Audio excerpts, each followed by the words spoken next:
Yo. Yeah.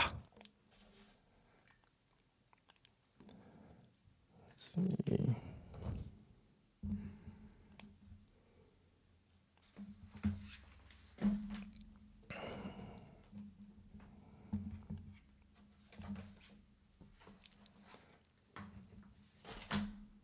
All right. That's good. Testing. We are rolling. They see me rolling. They hating. Trying to catch me riding dirty.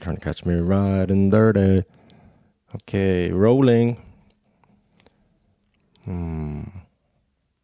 Start with a song. So this is going to go on Patreon now because I'm not allowed to play copyright music in the podcast.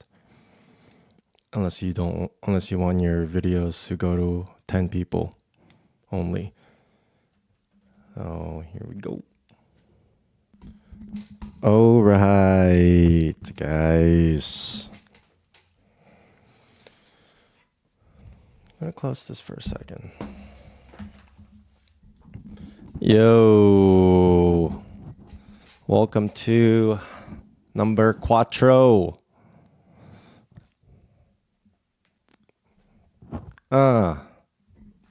Cuatro Podcasto. Welcome. Oh, just a few things before we start. Don't forget to rub gently against that like button. Don't forget to bump your booty up against that like button. Don't forget to back that ass up into the like button. If you like this podcast, it really supports me that you hit the like, subscribe, so that this podcast gets out to more people, and the more people see it, the more likely I'll get sponsorships, and the more I can do this instead of doing other things. So, and that's what I really like to do. I kind of want to do this more than once a week, maybe like multiple times a week.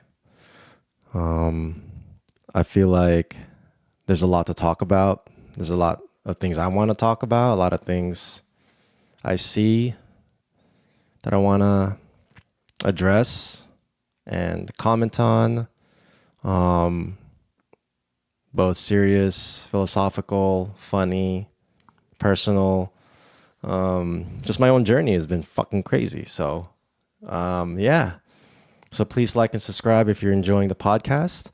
And the new developments. So, I can't be playing music in the beginning of the podcast anymore due to copyright issues. So I'm going to be cutting that, and I'm going to be cutting parts out now, and I'm going to be going full fucking force in these podcasts, not holding anything back, but I'm going to have to cut out the parts that are too intense, and the hard drugs are going to be cut out, and I'm going to put them on Patreon where I have full control, and I also make a little money there.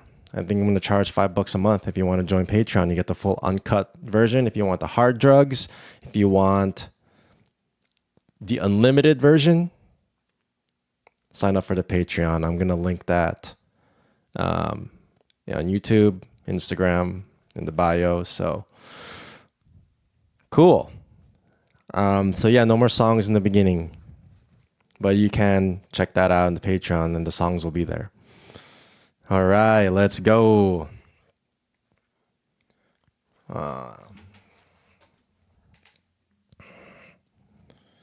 So I want to talk about a little bit about myself and social anxiety. So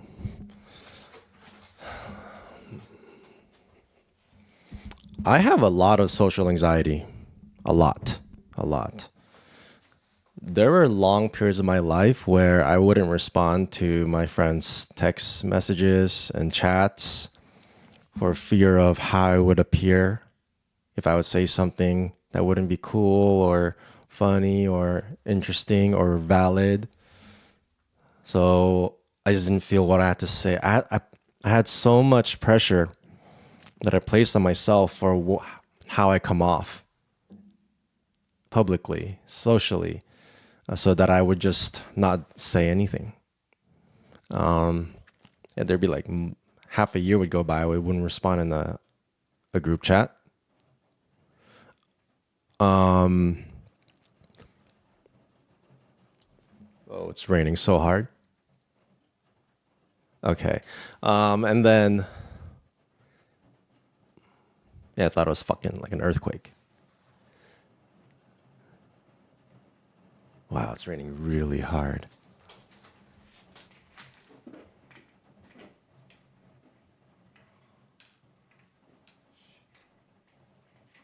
Sometimes it hails here. It hails here a lot in Texas. I live near Austin. It fucking hails and it destroys your cars. But oh well. So anyway, so I had a lot of social anxiety. So like my wife and I would go to a dog park and she would interact with the other dog owners and I just stand there, not saying anything, just smiling, trying my best not to look stupid, but I'd be too scared to say anything. And it's crippling because it's internal. You have this internal fear of how you come off, of what might happen, of the repercussions of being like coming off like just anything less than great. So yeah, I dealt with that a long time. Whenever I talk to someone, like a stranger, I'm always shaking right before. However, what I had like another force in me that was a little stronger. You can call it courage, where it was just a voice that said, just do it. You can't afford not to do it. You can't afford not to face your fear. That's what it was. It literally would say that. It would say, you cannot afford not to face your fear. It was like logical. It was like, if I don't talk to people, if I don't practice, then I'm very likely won't ever talk to anyone. I'll be a recluse. I'll stay at home. I'll like not want to go out. I'll not want to socialize. I'll not be able to talk to my friends or anybody. And if you're not talking to anyone, it's really tough. It's tough to move forward in life. You can't even talk to the people at the post office. I can't even talk to the people at the cash register. I would be nervous to even say hi. How are you doing at Trader Joe's in the cashier line? So there was another force in me that was like, just do it, even though you're scared. So, and I had this from the beginning of my life. So even when I was, I want to say starting, middle school, like maybe 5th grade, 6th grade and on, I'd have this incredible, immense social anxiety and this fear. I would say it was like out of 10, it was like a 9 or 8 out of 10. 10 being fucking like sheer panic. I'd be like 8 or 9. And then I had this force that was like, just do it or else you're going to be fucked by this fear. Like it was almost like a defiant feeling. Like I can't let this fear stop me. And I had the logic to know that if I don't overcome this fear, it's going to really destroy me. So this overcame that fear. Sometimes it loses. It doesn't always win. It's about, I would say that force, that courage is about maybe a 9 to 10, maybe 9.5. I don't say full 10, but then the anxiety sometimes would hit 10s. I would say it ranges from 8 to 10. So sometimes the fear would win, but many times the courage would win. And so like when I was in high school, And I was, you know, would like to talk to girls, but I'm so nervous, shaking. But then that force was like, do it, just fucking go.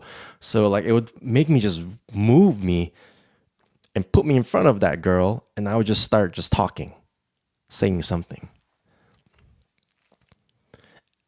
So the fear would stop me from acting, from taking action, right? That's what fear is. It immobilizes you, or it makes you take action to avoid what you need to do. So either you don't do it or you do something else, which is basically not doing it. So you're just not doing it, whatever it is that you're afraid of. And then courage is doing it anyway, right? This is the basic definitions of these two words. So that literally, I would watch that every day. In men's fear, I'd be shaking, wouldn't want to go up to someone, I even say hello.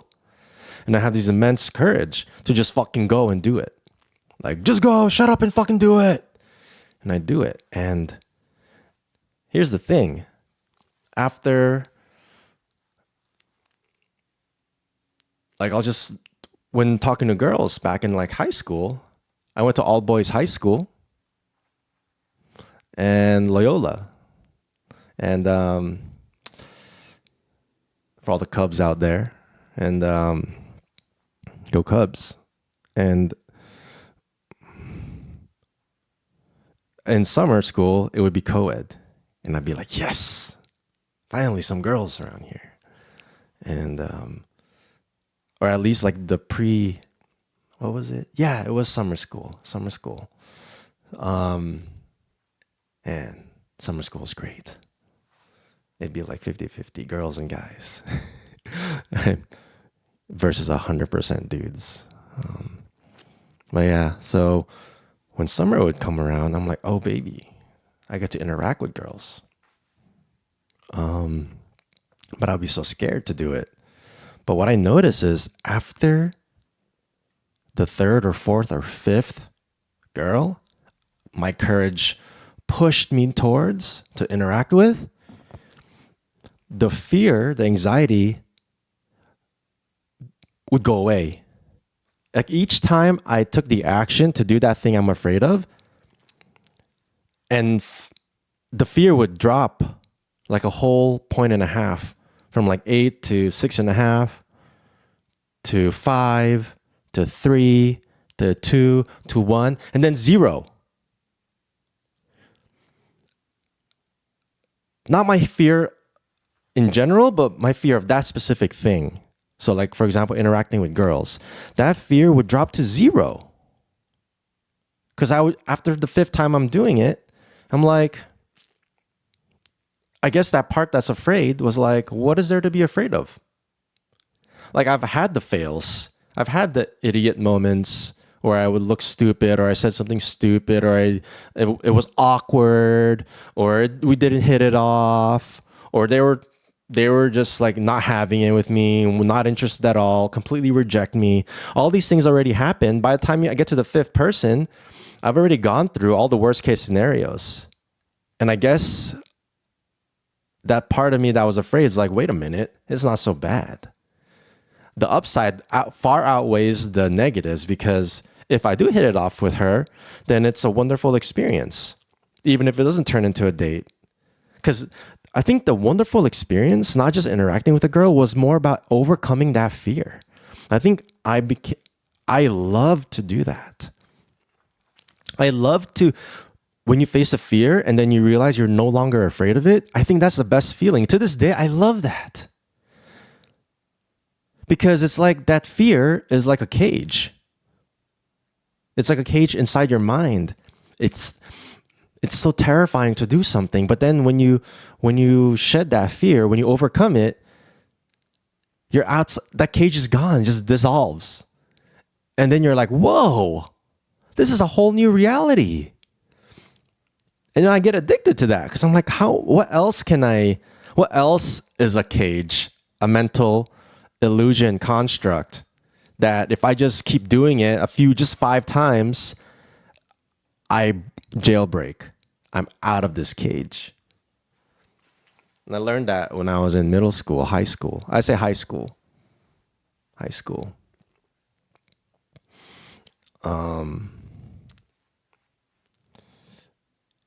Yeah, and I think it's pretty cool, that combo, that I had this crazy amount of fear, but this also crazy amount of courage. It was like a little adventure every time I'm just gonna go talk to somebody, even like the Trader Joe's person at the cashier, just to say good morning, how's your day going? It's an adventure because is he gonna make it? Is he gonna slip? Is he gonna fall into the abyss? Is he gonna like just not say anything and let his wife say, like this still continues to this day. I still have it when I don't practice, but then I just make myself do it, and I say hi, I say whatever, and my fear goes down, goes down, goes down, goes down. Yeah, dude. So I kind of like that I have that same feeling here when I'm talking to you guys, sitting here on this table, just sharing my life story, things that happened, the most vulnerable things, my weaknesses, foibles, right? But then when I share the foible, that fear of like, oh, people are going to judge me, people are going to have bad feedback, or especially, like people I know, right? There's a lot of fear of like, oh, people you know are just going to see this, so they're going to really see into you. But dude, like just now, I shared that and I feel so free. I'm like, hey, it's okay. Yeah. I think that's really the truth. And the truth is kind of like the gold in an adventure. Like Lord of the Rings. I'm gonna use that example so many times. But Lord of the Rings is, the goal is to like destroy the ring, right? And save the world. But the real underlying treasure was that Frodo found out that he could face immense, seemingly insurmountable obstacle after obstacle, like immortal enemies, like undead king ghosts and giant ogres that weigh like 7 million pounds, and they have a giant axe and they can poke him in his chest, but he had that impenetrable armor. It's like he's just a little midget hobbit, right? He's like a tiny person. It's like 2 feet tall. But that he could do it. He could save the world, and that he had a bigger heart than everyone else. Aragorn, Legolas, Gimli, Gandalf. No one could handle the ring's control over you, the desire and the fear. It basically found whatever fear or desire you had and then used that, magnified that, and used that to control you. That's what the ring is, the ring of power. That's what power is. It takes your fear and it controls you with that fear. It's just like, hey, you're afraid of being broke, so I'm gonna drive you to just make money, money, money, money. That's what the chase of money is. The money is not bad, but when you do it at the cost of everything else, then it's gotten a hold of you instead of you have a hold of it. So that's what the ring of power represents.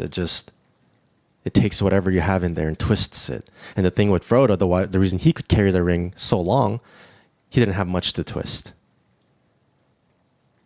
Right? Basically, his ego was very desireless and fearless. You've watched that movie, dude. Like, watch when like Frodo finds out that Gandalf's like, "Don't give that ring to me" in the beginning. Don't hand it to me freely. I would try to use it for good, but through me would wield a power too great to imagine. Right? Gandalf's like, "Don't fucking give me that shit. I can't handle it." And deep down, they both knew. But Frodo could hold it. In the beginning, he was like, "Hey, Gandalf, here you go. Take the ring." The ring couldn't even twist him. He just handed it freely. So Gandalf and Frodo both knew at that moment that Frodo could handle it. And that's why he was a ring bearer. But even then, that trip almost fucking killed him. He died like twice. They had to bring him back from the dead twice. But he found out at the end, the ultimate treasure is that he's found out that he can do it. He can go through the depths of hell and back and survive in triumph. And it wasn't pretty, but nothing's better. Nothing is better than facing hell and surviving and saving the world in the process. What's better than that? What can you do that's better than that? What? What can you do that's better than that? Watching YouTube? Watching TikTok? Going to your 9 to 5? Getting a performance raise? 2% bump on your salary? Getting promoted to senior, whatever? Like what? This, like the adventure of your life. Like, I'm not bashing on that. You can have a great process, but that better be what your heart wants and not what you've been told by society or by your parents or by social. Yeah, just like, are you climbing the ladder or are you doing what your heart truly wants?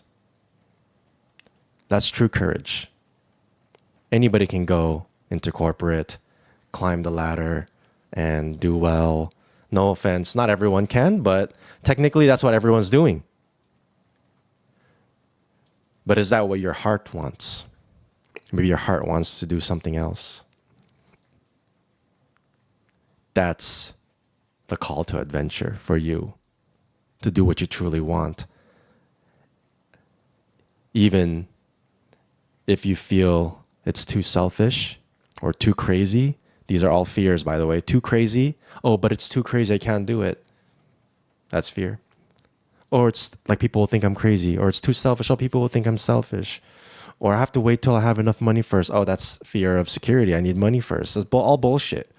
Whatever you love, you can start now. Even 5 minutes a day.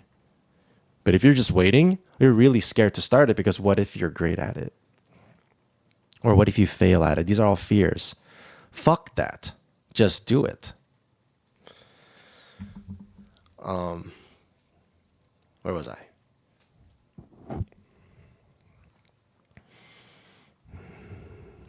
Yeah, man. I was talking about Frodo. Shit, I forgot what I was talking about. Whatever. But Frodo, talking about the ring. Anyway, dude, social anxiety, fear, courage. Yeah. All right, whatever. Let it go. Cool. So, again, if you love this podcast, like, subscribe, headbutt that subscribe button. Bam! Give that subscribe button a fucking roundhouse. Give it a 360 spin kick. Do a diving, jumping headbutt, like drop missile kick into the subscribe and like button. If you like this, so we can get out to more people, right? You know the vibe by now, if you've been watching. And if you haven't, the vibe is breaking people out of, that's it. That's what we're talking about. Breaking people out of the cage and how I love doing that and how I would love for everyone to do that. We're all in a cage of fear. We're all in a cage of fear. Many cages, many levels. The Matrix, right? The Matrix. So, but you can break out just by doing that thing that you fear. You know? If that thing that you fear isn't going to kill you, but it's crippling you, then you got to do it. Like speaking in front of people, like podcast or public speaking, just do it then. Because you can't let that fear keep you in the cage. It's not worth it. That's how people get sick. Some people get fat. What is being obese? What is that? That's fear. You're literally sabotaging your body because you're in a cage. You're like, fuck my life. I suck.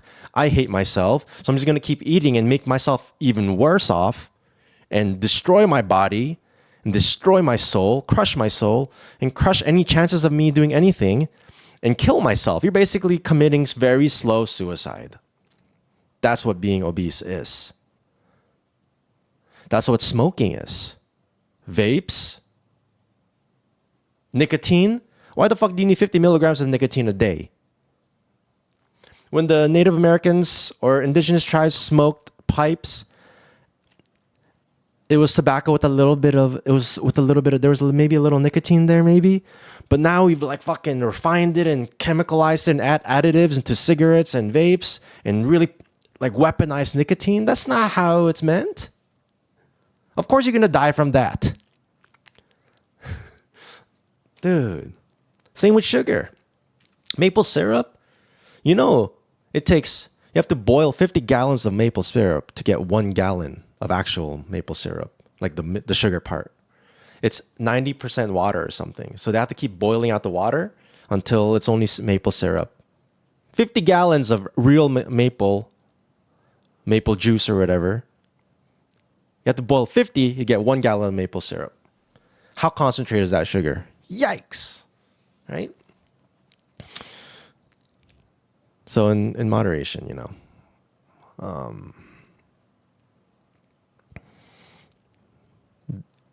I'm not saying never do those things, but don't fucking eat ice cream every day.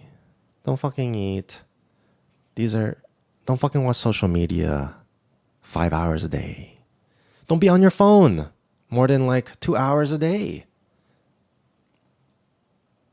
You know? That's weaponized eye candy. Colors, right? Like back in the day, peacocks use colors to attract the females, the males. What the fuck do you think this phone is? It's like 3 million megapixels of color. And then they have hooks.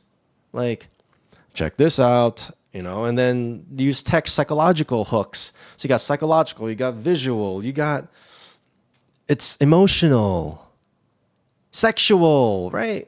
Like for dudes, the girl just has to have big ass boobs, and this dude is on like a social media spiral for the next 5 hours. I've been there.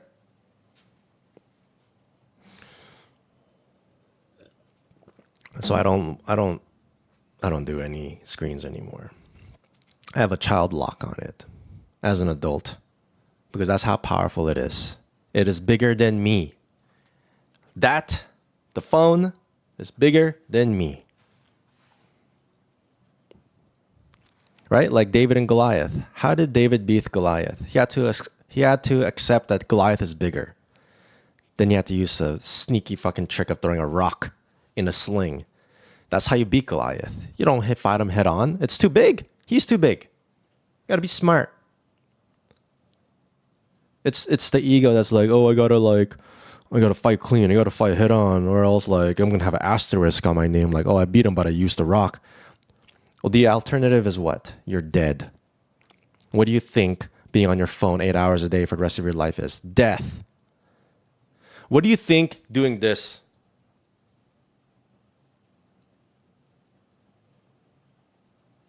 That's basically you're dead. And like being like so obese, just like watching TV, that you're dead. You're dead. You're not living. You're not like Frodo, where he's out there like almost dying. You're literally just sitting there, slowly dying, putting so much disease in you, and then boom, heart attack, boom, aneurysm, boom, all this crap happens. Come on. Cut the shit out. It's not our fault, though. Everything is built to destroy us. In a society run by merchants, right? You know, you pick your poison. Whatever society you're in is run by somebody. So, and money always usually wins because most people, you tell them, I'll give you $5 million, they'll pretty much do whatever you want.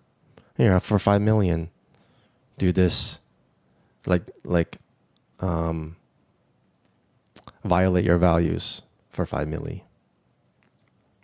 Keep your mouth shut. I'll give you 10 milli while I do this to your friend. Right? So not a lot of people can say no to that much money because of the fear. But if you have no fear, then you don't need that money. Because like Frodo, he didn't need any money to do the greatest thing in the world, to destroy the ring, to save the world. He didn't need money to do that. You don't need money to do that either.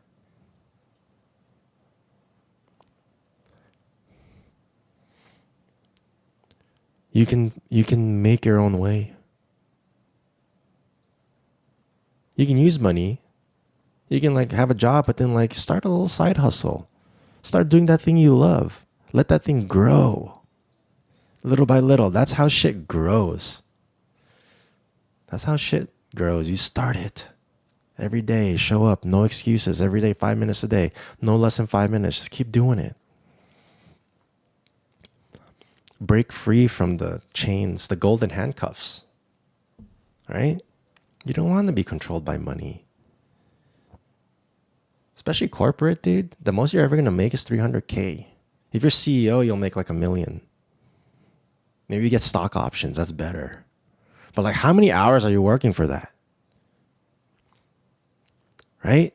Your soul has a limited time on this planet. How many hours, how much of your life will you give for these millions? What you want is to make a lot of money and not work a lot. You want to make $10 million a year and work 1 hour a week or somewhere around there, or like 10 hours a week. Or if you work a lot, it's something you love to do. You love to do. You have to love it. Then it's not work, right? Like, I'm down to podcast every day. And if I had like free time, I'd do that every day. And if I didn't make money for a while, that's fine. Because I love it. I love this. I love it. I love it. I love it a lot. You know? It's kind of like therapy, right? Because I get to just talk freely. And then some people are like, hey, this is fucking awesome, dude. I'm a fan. Whoa, that's really cool. It feels good. Oh, you like it? You're enjoying it? I'm making something that people are enjoying? That's really fucking cool, dude.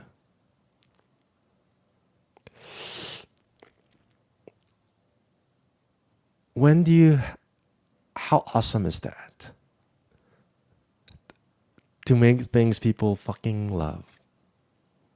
Maybe only 4 people do.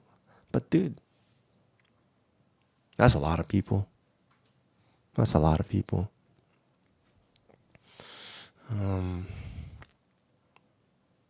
Yeah.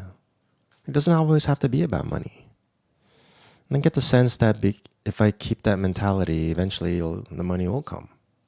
Because, like, just doing what you love, creating something pure. I don't think there's a lot of that left out there. Right?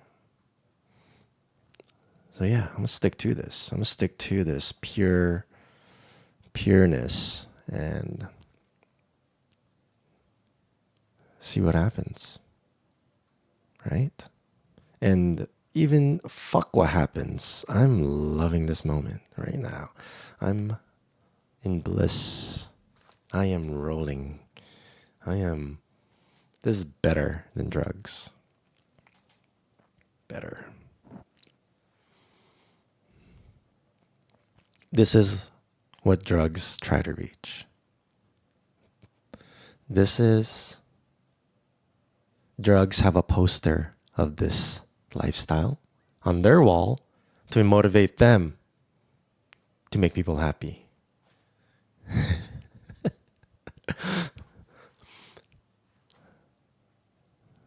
Yeah, this rocks. Cool. There's a word I came across called frisson. Frisson. Freson.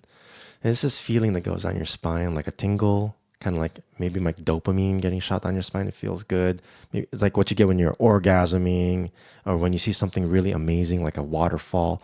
You get this. It's a frisson. And when they're writing when they were all in the room deciding like how Lion King will be, like they're the writers, script writers, and in the beginning they're like, "Hey, we want to." Someone's like, "Hey," his name is Vogler. He said, "I think we should put Simba, have Rafiki." Rafiki was meant to be a trickster, kind of stupid character, but Vogler was like, "Let's make him a wise guide instead."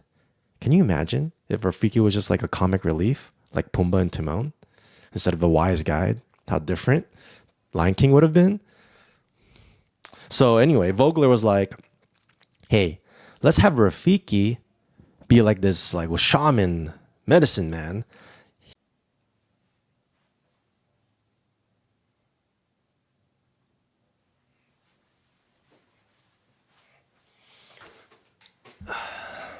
All right. So Rafiki or Vogler was like, "Hey, why don't we have Rafiki put the juice from the fruit on Simba's head to mark him as a sacred, special being, king, and then he's gonna carry Simba up Pride Rock above all the animals, the subjects, and he raises him up like this, like, here he is." And then at that moment, the clouds will part and the sun will shine a beam right onto Simba to mark that the heavens approve this message that this is the one, the king, right? And in that moment, the whole room, everyone got a frisson. There was a feeling of electricity in the room. That's frisson. That's when the Tao, God, Allah, Buddha, Jesus, like just existence, reality, creator, you know, just that's when the unlimited, the absolute lets everyone know that you guys are tuned in right now. You guys hit that. You fucking nailed it. Nailed it. Dow's like nailed it. Right? When you watch good movies, they're coming from something beyond the writer. The writer is channeling this from divine infinite wisdom. That's what that scene was. That's why everyone loves Lion King. Because it came from that. A lot of it. A lot of the scenes, like when Simba meets his father, the ghost of his father, and he's like, "Remember who you are." Like these are messages from the divine through movies to us. That's why we remember them forever. And then when you watch like a cash grab movie like Simba 2, you can tell this movie had nothing about, there's no divineness coming through this movie. This was pure money, pure disrespect for all the viewers. That's what most sequels are, cash grabs. Cash grabs are disrespect.